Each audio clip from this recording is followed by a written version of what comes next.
This episode is brought to you by San Pellegrino Ciao, a new kind of flavored sparkling water. The kind made with real fruit juice, a pinch of Sicilian salt, and the sparkle of the Italian sun. With no added sugar and just 10 or less calories per can, enjoy. With love, from Italy. By San Pellegrino Ciao now. Getting outside is important for our mental and our physical health, but is outdoor recreation even possible in Las Vegas in the summer? Today on CityCast Las Vegas, I'm talking with Bertha Gutierrez, Nevada Program Director for the Conservation Lands Foundation. And she's got some ideas for how to safely get outdoors, even when it's over 110 degrees. It's Monday, July 7th. I'm Sarah Lohman, and here's what Las Vegas is talking about.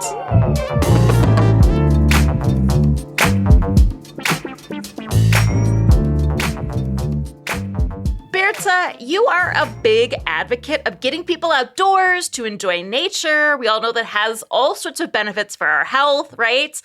But it's hot, Bertha. It's so hot.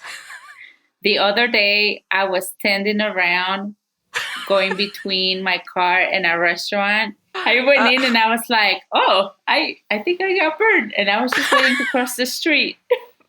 A friend of mine just sent me a meme of a Las Vegas woman who got a penny, the shape of a penny, burned onto her thigh because she sat on it in her car. Yeah, and I mean, getting burned by your seatbelt buckle is like a rite of passage here, right? Yes, so like the most important thing that you can have in your car is the windshield cover.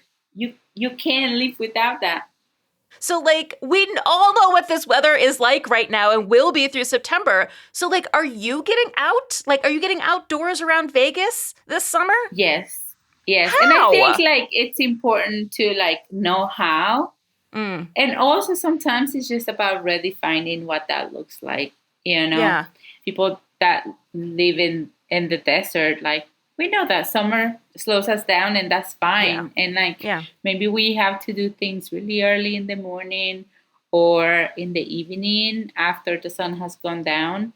Do you want to mention a couple? Let's just start with early morning stuff. What are you doing in the early morning? You can go hike and you can get up before the sunrise and you can go hike and watch the sunrise.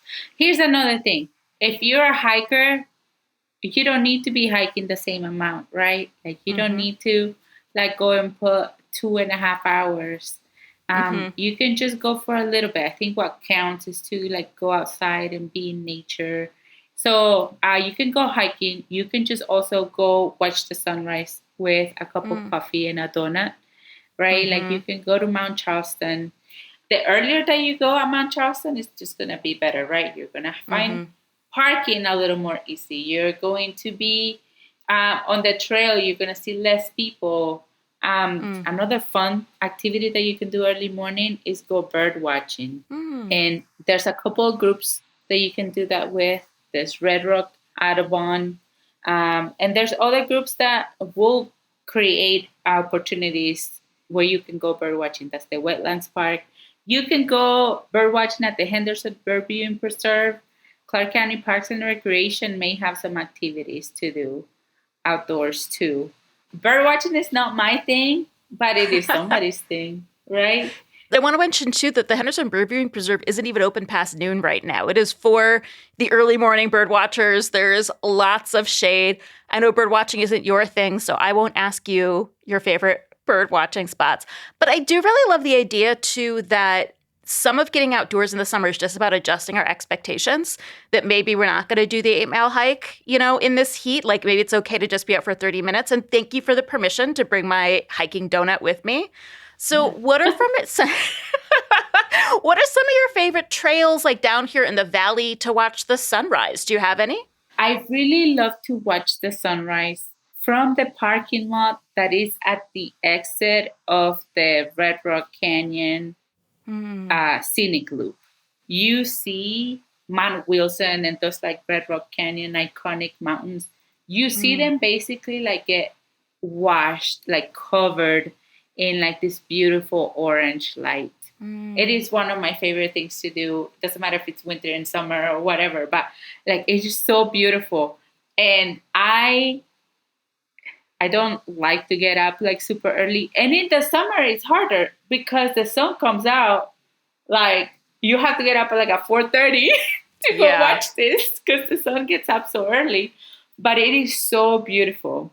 Yeah. When somebody's in town and it's the summer and they tell me like, what can we do? I take them there and I make them get up early. And sometimes they hate me for that. But at the end, they're always like, oh, that was so magical. You know, like that's something great to do. What a great tip. And for me, going up that way would then take me back past Cottonwood Station in Blue Diamond, which is this really cute coffee shop in this like super rural mountain town that's just outside of Las Vegas. It's literally in the way home from Red Rock for me. And they have it's such a gorgeous little town. If you're there early, you can see a lot of wildlife. And then Cottonwood Station is this great coffee shop that also has good food and this enormous outdoor patio. So maybe a great place to finish that iced coffee or order something there too. Have you ever been there, Bertha? They have good pizza. Yes, I have. The pizza's great. Yes. Yeah. Agreed. I've had good experiences there. Do you have a favorite trail at Mount Charleston too? So I want to like talk a little bit about Mount Charleston because it is one place where like me and my husband escape the heat. And one of the best advices that I can give you is to listen to experts. You can check out the Mount Charleston social media or the website and they will have up-to-date information. And this is true for anywhere you go. If you want to go to Valley of Fire, if you want to go to Red Rock, like you will find information about trail closures or warnings, right? Like if it's too hot, they will say, don't go into this hike. And they will have a sign, like for example, in Death Valley, they have signs that says danger of death, in the middle of summer, like don't go in this trail. And so like one of the best things that we can do to safely enjoy the outdoors in the summer is to listen to experts. But I was saying that because in Mount Charleston, you can go on a day hike. Yeah. You can just go on a picnic. There's a couple places that have spaces. One is the Meadows, and you access that through Lee Canyon, the Lee Canyon way. There's the Deer Creek Trail. It has a bunch of picnic tables that you don't need to reserve. Those are first come, first serve. So if you get up early, you can go and you can get yourself a cute picnic spot to spend time with your family. And there's something else going for the first time, or maybe it's been brought back, at Lee Canyon. They are doing yoga this summer too. It's at 10 a.m. In June, it's every Sunday at 10. And then in July, it's going to be Fridays and Sundays. And then September, it's going to be back to Sundays again. It's free. It is tranquil, they say. It's in Lee Canyon's Aspen Grove, and it's all a walk-in. You don't even have to sign up. You just go and show up. Oh, I was going to ask you if you had to sign up. No. You just go. And then in July and August, there's yoga first, and then there's a meditation and sound bath afterwards. I mean, come on. This makes me think like like they're redefining what it means to visit the outdoors, right? Like go have a picnic, go do yoga.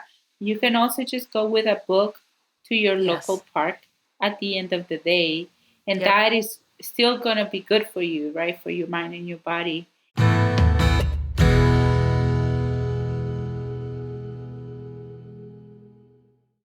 Have you heard about Shakes Play? It's a week-long Shakespeare adventure for young creators. This fun and physical theater camp, presented by the Nevada Shakespeare Festival in partnership with Nevada School of the Arts, invites students to collaborate, create, and perform in their own adaptation of some of Shakespeare's most thrilling works in just 1 week. Shakes Play. It gives young people a supportive, creative, and fun environment to discover the thrill of the theater arts. Nevada Shakespeare Festival's unique style and wildly funny approach to the bard fosters self-confidence and enhances the academic and free-thinking skills of Nevada's youth while instilling a lifelong appreciation for the arts. Open to students 10 to 17 years of age, Shakes Play runs July 14th through the 19th from 10 a.m. till 2 p.m. at Doral Academy, Red Rock. To find out more and sign up your young thespian, Visit NevadaShakespeareFestival.com. That's NevadaShakespeareFestival.com. My cat Freddie loves to be brushed and cuddled. But stirring up his cat allergens meant sneezing and itchy eyes. Then I found Purina One Live Clear. It's cat food that reduced the major allergen and my suffering in as little as 21 days. Now, we feel closer than ever. If you have issues with cat allergens, you really need to try Purina One Live Clear. Try new Purina One Live Clear today. Purina One, a difference from day one. I think one of the unique things about being out here in Vegas is that there's a ton of stuff that happens at night in outdoor spaces. Do you have some examples of some things you've done or would like to go to? You can go hiking at night. It's really cool to do hikes when there's a full moon. But you can also go stargazing. Yeah. And of course, like if you want guidance, there's the Las Vegas Astronomical Society too. The first time I went out to Avikwame was because of them and got to see the park. They regularly meet near the visitor center on Mount Charleston. So they're also like, do things that are really out there and might take a little bit of a drive. And then they do things that are super accessible, like being in that little theater space next to the visitor center at Mount Charleston. Watch their social media because people get creative, right, in the summer because we know it can be hard to be outside during the day. Yes. Another thing is that you can also go to programs that are about the outdoors, but that are inside. The Wetlands Park, they have art programs where you can like go and do some watercolor, and some of those are inside during the summer. Yeah, I did a printmaking class there that was so fun. It was such a great way to spend, I think it was like half a day on a Sunday and like, use my hands. And I found them to be so affordable. They're usually like $5 to do anything there to any of their art programs. And there's ones for adults and there's also ones for like kids and adults too. Right.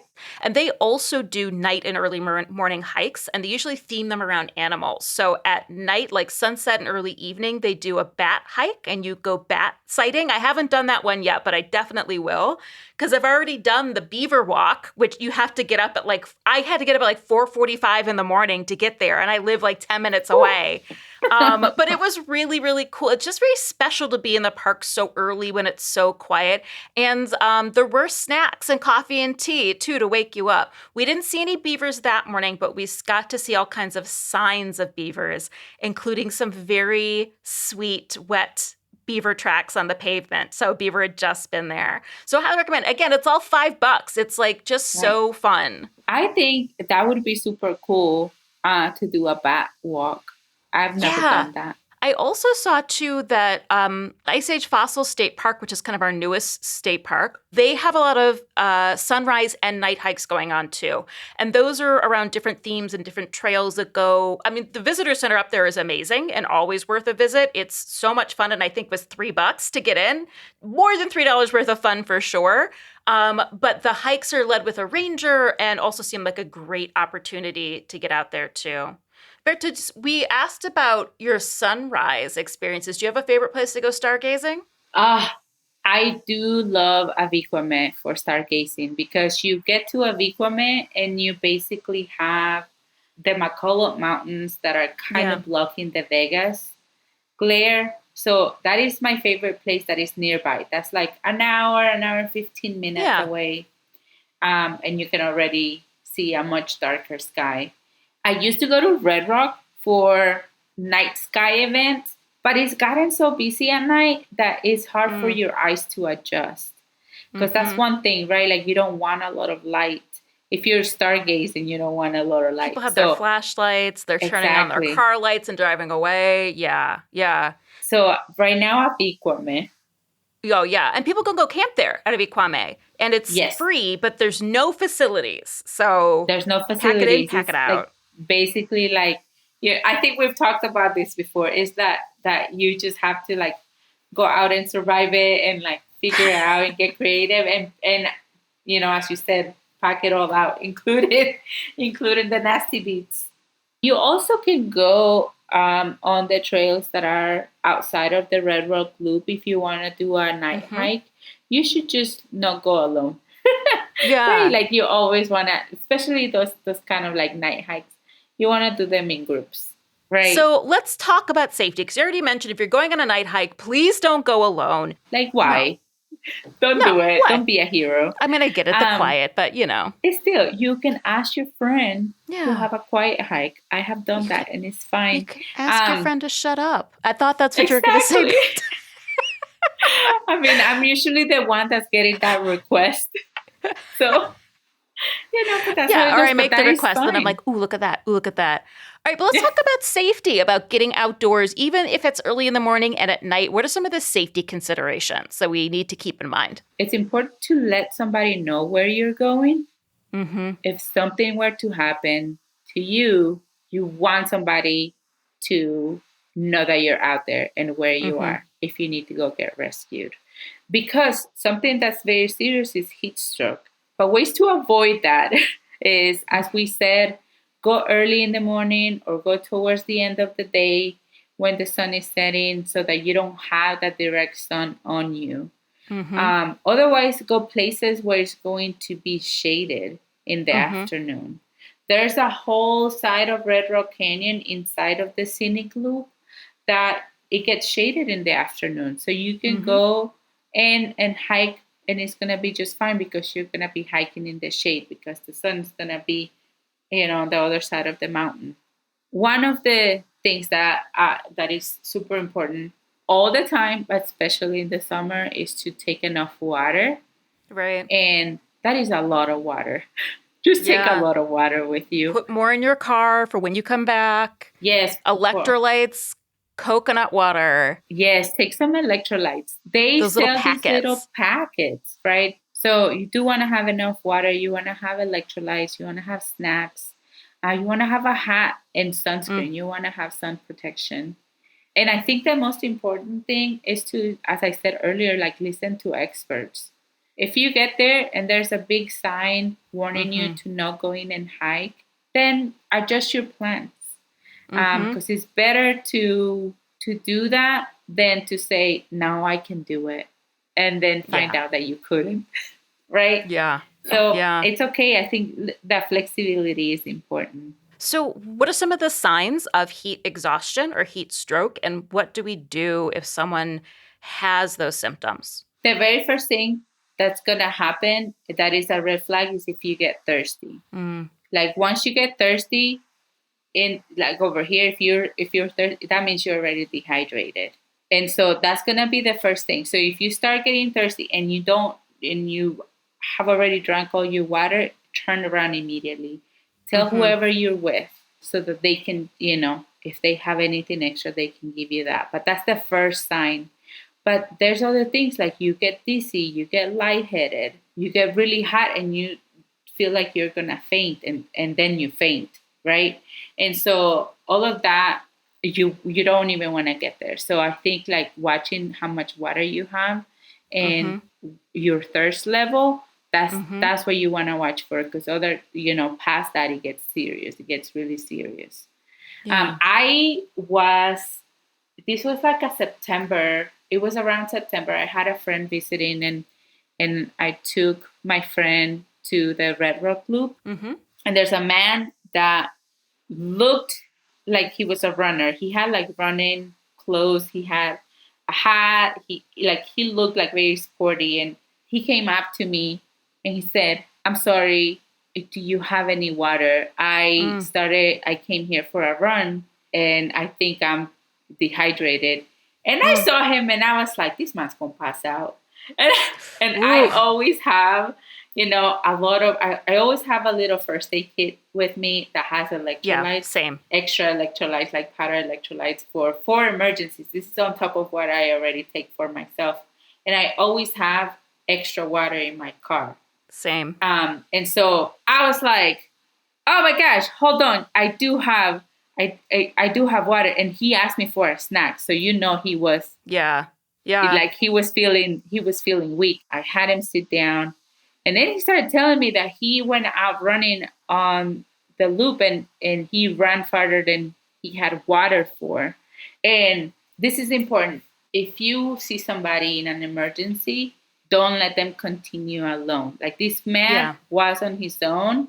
I didn't let him continue going to his car. I said, get in my car. We're going to get out of this loop. And we basically were right at the beginning. Yes. So we had to go all the way around. I had to sweet talk the person in the loop, and because I didn't want to pay again. I was like, listen, we just rescued this man and he left his car. So I had to go outside of the loop, get back into the loop.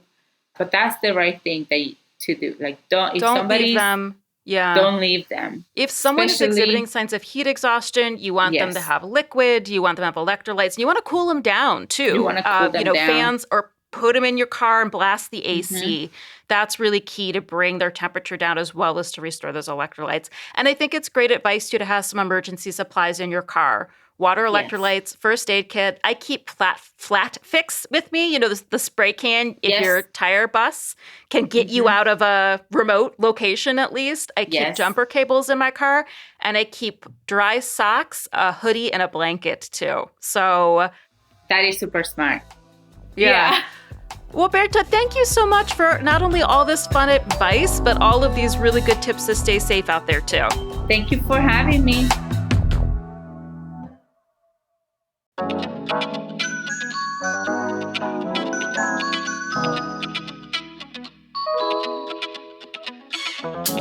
And that's all for today here in CityCast Las Vegas. If you enjoyed this show, tell a friend and go out on a night hike. You can also rate our show and leave us a review and subscribe to our morning newsletter. We'll be back tomorrow morning with more news from around the city. Take care.